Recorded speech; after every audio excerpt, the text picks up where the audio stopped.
If you walk along the Mediterranean coast today, you'll find harbors choked with floating palaces.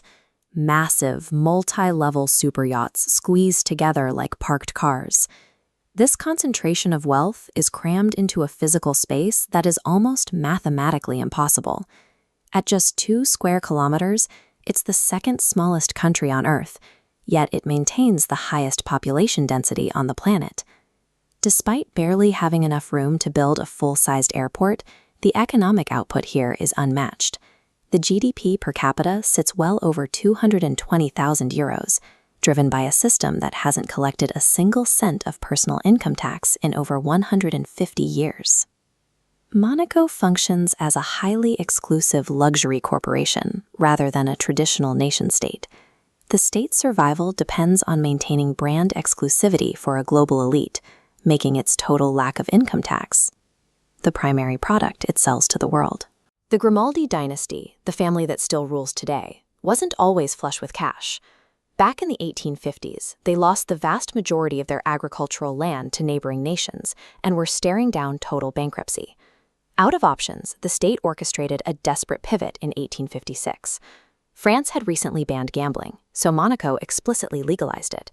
They built up a new entertainment district and laid down railway tracks specifically to funnel wealthy European aristocrats directly to their tables. The centerpiece of this strategy was the Monte Carlo casino. The immense wealth flowing through its doors quickly became the sole engine of the economy. By 1869, the casino was generating so much surplus revenue that the royal family did something unthinkable for a government. They completely abolished the personal income tax. That single decision locked in their permanent strategy. By offering radical tax freedom, Monaco engineered a way to monopolize the attention of the global elite. Today, between 38,000 and 40,000 people live inside the borders, but securing actual citizenship here requires decades of continuous residency, marriage, or direct approval from the prince himself.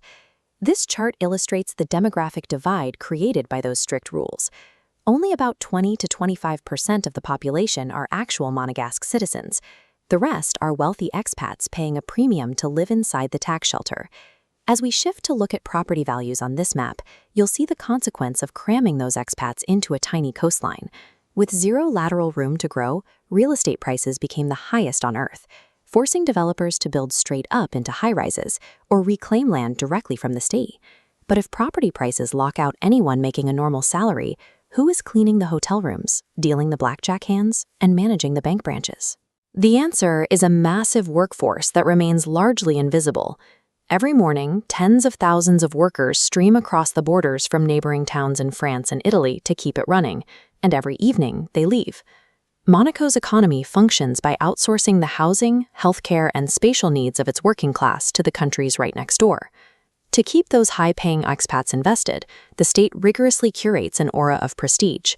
Events like the Formula One Grand Prix, high-end opera seasons, and exclusive galas serve as marketing campaigns to maintain the country's luxury brand value.